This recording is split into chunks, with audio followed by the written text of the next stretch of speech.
Why would you want to make your videos look like they were shot on film? Well, I'm sure if you posed the question to many different people, you'd get many different answers. In this video, we'll take a look at a product that purports to do just that. Take video footage, often considered clinical looking, and make it look like it came from a cine film camera. Is that possible? Well, I hope to answer that question by the end of this video. Certainly, I'll provide examples so that you can decide if Dehancer, a film emulation tool, is something you might consider using in your work.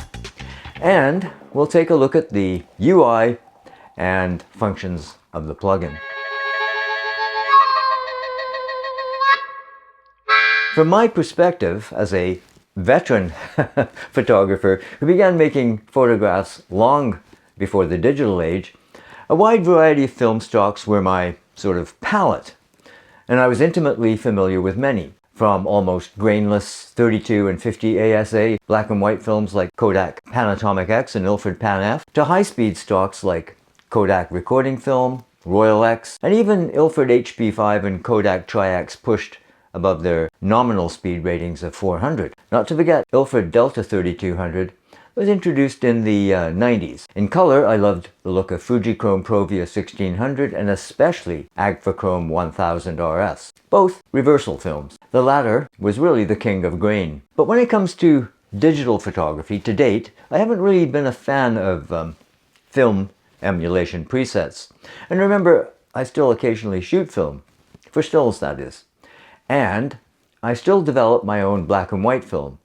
When it comes to moving pictures, my first film, made in 1968, was shot on that venerable film stock made famous by National Geographic and folk singer Neil Simon, Kodachrome. Just like my Kodachrome stills, that film still retains its color after 55 years since it was, at its core, a black and white film.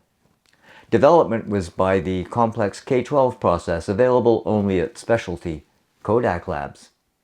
In the 70s, I shot a lot of Ektachrome, another Kodak film stock, not as stable as Kodachrome, but it was developed with the more accessible E6 process. I've had those cine films digitally scanned, which is how you're seeing them here. As I've confessed in other videos, I don't consider myself much of a colorist. Yet I've also said, I think it was in my New Year's video, that I wanted to produce more cinematic videos, for want of a better description. But certainly, I think contained in that overused and imprecise descriptor is the idea that the end product will have the characteristics of a movie shot on film. I think we tend to base the idea of beauty in film on the kind of classic films we might have seen over the years. They have, I think, created a sort of cornerstone for what we consider the aesthetic of movies. Now, that's a look that shouldn't be set in stone, and I've always enjoyed experimentation. Maybe that film I made 55 years ago illustrates that claim. So I generally reject the idea of presets, at least in my photographic work. I like to start from scratch when it comes to the image that I'm presented with in, say, Lightroom, and go from there. Most often, like probably 95% of the time, I shoot raw, but my video workflow has been quite different.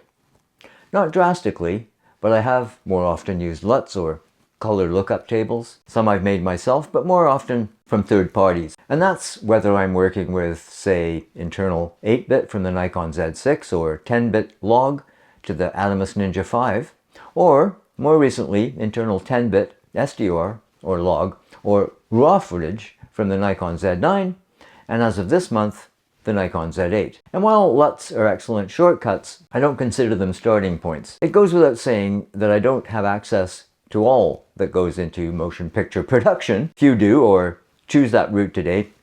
Quentin Tarantino accepted. Enter Dehancer Pro. Dehancer introduces a comprehensive tool which really simplifies the whole process of color grading. I suspect that purists might reject the idea of grading with a plugin like this, but for me, I have to say that it really is a gift. And I should also note that indeed the plugin was provided free of charge to me in exchange for And this is something that the guys and gals at Dehancer specifically requested, an honest, warts and all review. So no worries there. These will be, as always, my own unvarnished opinions. But I'm not adding any polish when I report that this is a powerful tool, and one that I've learned is being used by many filmmakers to speed up their workflow. And why wouldn't they? The results are, to my eye, excellent. At its core, Dehancer is a film emulation tool. That's what it calls itself when you look for it in your NLE's sidebar list. And boy, does it have film emulations. Presently 64, motion picture and photographic, including many drawn from films that I've used personally. There's no doubt Dehancer is demanding when it comes to computer resources. I'm using a Mac Studio M1 Ultra with 20-core CPU, 48-core GPU, 32-core neural engine, and 64 gigabytes of unified memory. Still, depending on resolution, codec, etc. you're using, it can be a bit of a resource hog, so check Dehancer's system requirements. Speaking of emulators, it should be noted that Dehancer runs on Apple's Rosetta 2. However, the development team at Dehancer, I'm told, is working towards compatibility with native ARM. So, as I say, I don't possess the skills and knowledge to create what is commonly known as a film look, at least not as a one-man operation, and so I have the usual collection of LUTs and various other plugins for Final Cut Pro. Dehancer is a plugin suite for Final Cut Pro and other NLEs that not only provide all these film emulations, but also a myriad of controls to further enhance and replicate the film look that so many appreciate. Based on analog processes we used with film, adjusting development times, using different developers, etc. So let's look at the Dehancer controls to see how we can achieve an almost infinite number of looks in our videos. Before you begin, it's a good idea to white balance your footage depending on the film stock you plan to use. So for instance, for a tungsten film, unfortunately, Dehancer for Final Cut only provides generalized white temperature compensation, or in the print medium section. These work, but it would be nice to see actual Kelvin temperatures integration here. Once you've added Dehancer to your clip, you're ready with a familiar UI in the effects panel. To target multiple clips other than copying and pasting, you can use an adjustment layer. So you could pull in your adjustment layer, target multiple clips, and drag Dehancer into that. A couple of cautions for Final Cut and Nikon users.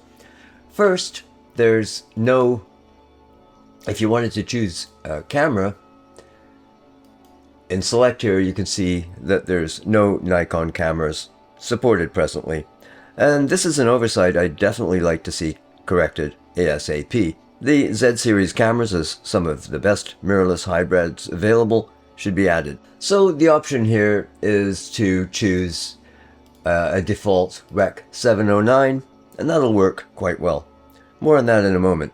Presently, Dehancer only supports SDR color grading in Final Cut, so working color space should be set to standard. But I will note that I've successfully graded log footage without using, say, Nikon's NLUT, as I often do, just using color wheels and boards. Here's the core of Dehancer, the film emulations. And as I said, there's, I think it's 64 film emulations here to choose from, and you can experiment with these to your heart's content. For this particular clip here, I'm using Kodak Vision 3 250D.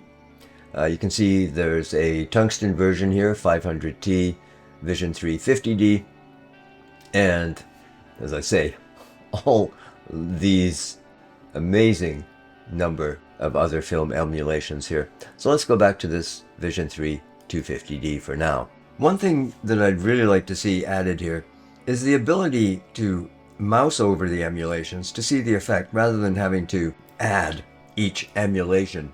It would speed up editing tremendously if one could preview emulations just with a mouse over. This is something that you can do with other plugins, for instance. Onto the individual controls. As I mentioned earlier, here we have temperature compensation. We can warm it up, cool it down. So let's put just a little warmth into this here.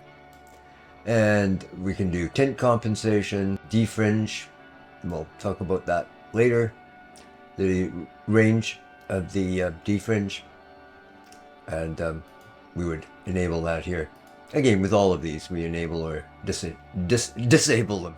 In the film developer section, we can boost the contrast, gamma correction, color separation, color boost.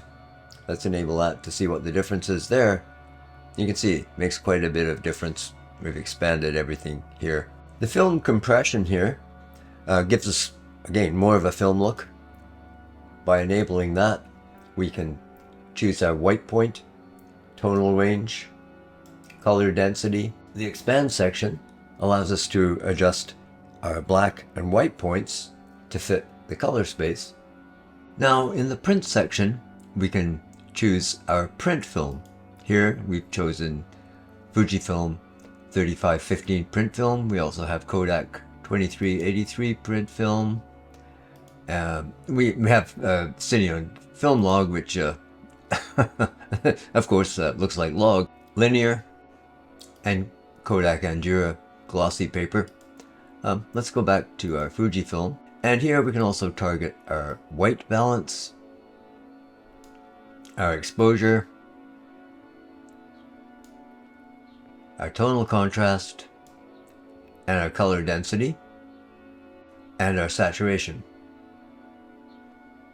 We can also use an analog range limiter to compress our tonal range. Color head works in the same way a color enlarger did. To adjust color, I look at it as a color mixer. So you can adjust the sliders according to the effect you're looking for. Warm it up, cool it down. You can adjust your magenta green, cyan red, and we also have adjustments for shadows tone, mid-tones tone, and highlights tone.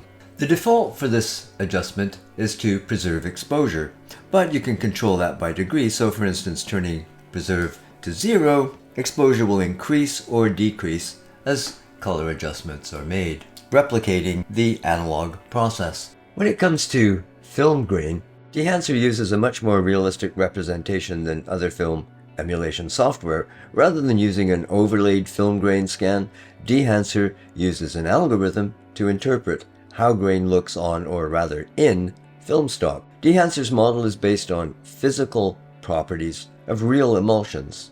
Size. This parameter determines the size of emulated silver halide granules. Film resolution affects grain distribution between shadows, midtones, and highlights. Dehancer's grain effect basically takes into account the actual image characteristics of the footage across the dynamic range, adding grain in the same way grain accumulated in real film. For my taste so far, I found that the positive or transparency setting over the film setting to be much more to my liking. And I use this effect very sparingly, lest it just appear as overly noisy footage. Halation is key to a filmic look in any footage. It's a characteristic of analog cine film. Though films have an anti-halation layer to cut down on the effect, we'll still typically see halation as an orange to red glow around bright light sources and specular highlights. This is because the red layer of the emulsion is closest to the anti-halation layer, and it's still affected by light reflecting back from the anti-halation layer. Dehancer provides an amazing array of tools to adjust the final look of this effect. So, as to the halation controls, we start with defringe and defringe radius, which help to deal with chromatic aberrations that interfere with the halation effect, and this is a handy tool in and of itself.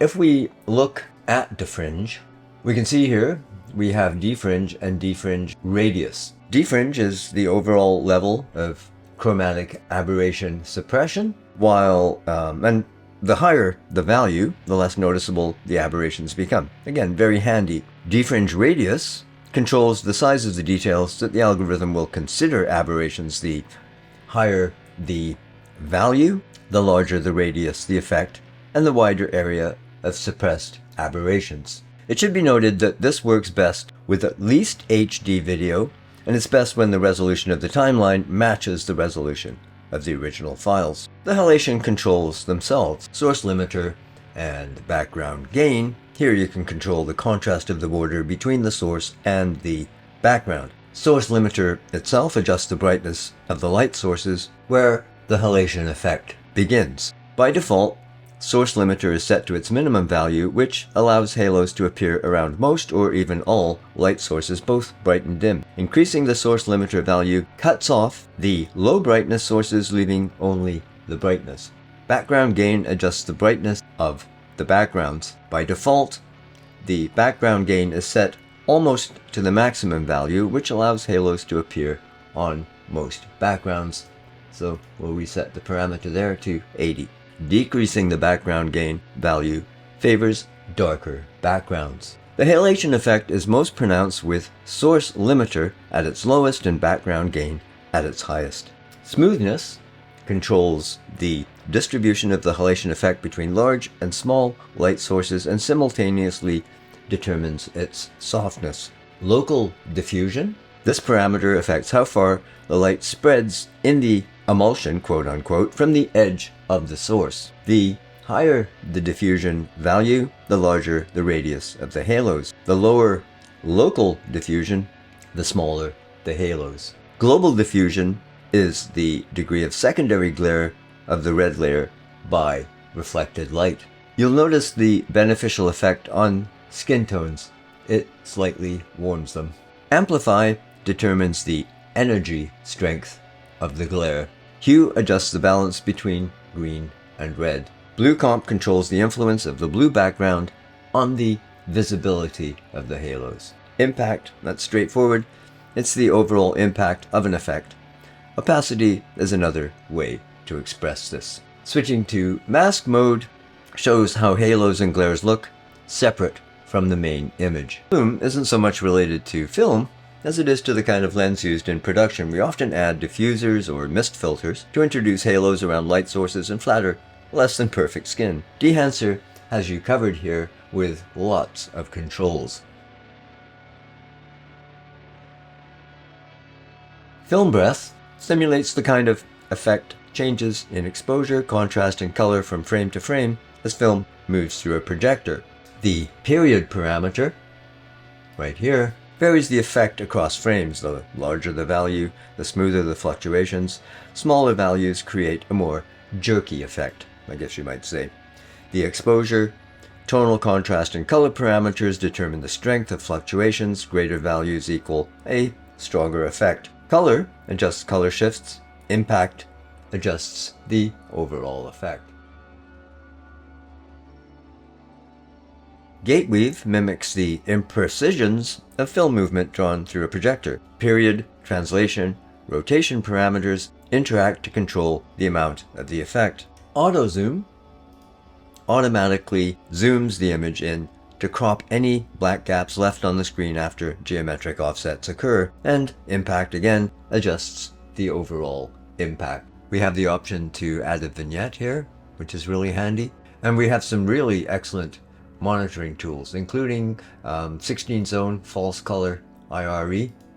I use that quite often, and also clipping indication. There's a LUT generator here, and without going into a lot of detail, we can export a LUT. Finally, here we have our license info, and that launches the info widget where you can view your current activation status and activate your license key should you buy this plugin.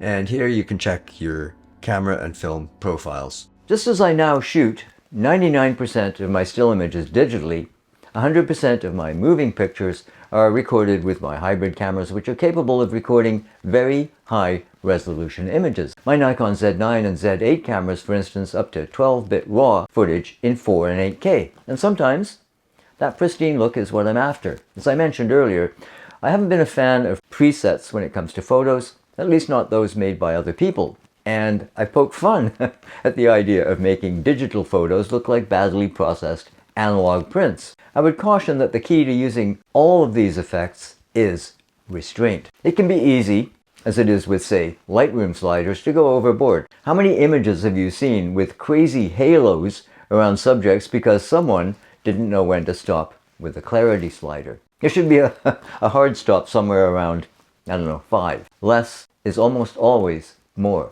And that's why Dehancer has an output slider, so that if you do feel that you've gone too far, you can back off. Dehancer is not just a preset generator, it's a well-rounded post-processing tool that gives you options to transform your video footage. And like Lightroom and a myriad of other photo editing applications, it's up to the editor to bring their vision, and I would say a modicum of restraint to the editing bay. So Dehancer has, I'll admit, opened my eyes to the creative possibilities of a full-fledged application like this. If you have a vision you dream of translating, Dehancer offers a diverse set of editing tools for video, and stills for that matter. This is not an inexpensive proposition, however. Dehancer Pro for Final Cut, also available for DaVinci Resolve and Adobe After Effects Premiere, costs $399 US. I was hoping for a reduction at some point, but it looks like the opposite may be in store. Literally. You can, however, take advantage of 10% off your purchase of Dehancer using the code ParkerPix at checkout. Dehancer also offers a subscription-based photo and video editor app for iOS with similar functions as the desktop. Film profiles, presets, print tools, grain, halation, and so on. For video and photo creators on the go, I think it's a perfect thing, especially for social media content. Personally, I don't often edit on a phone, but if I did, Dehancer for iOS would likely replace the apps I've used in the past. Certainly, it's a great addition. Would Dehancer be something that you could make use of in your workflow? Let me know in the comments what you think of this tool. I'd love to hear your thoughts. And if you enjoyed this presentation, please do give it the old thumbs up. It really helps to prompt the algorithm to share it more widely. If this is your first visit, please consider subscribing and hit that notification bell to be alerted to new content. In the meantime, take care, cheers, and we'll see you later.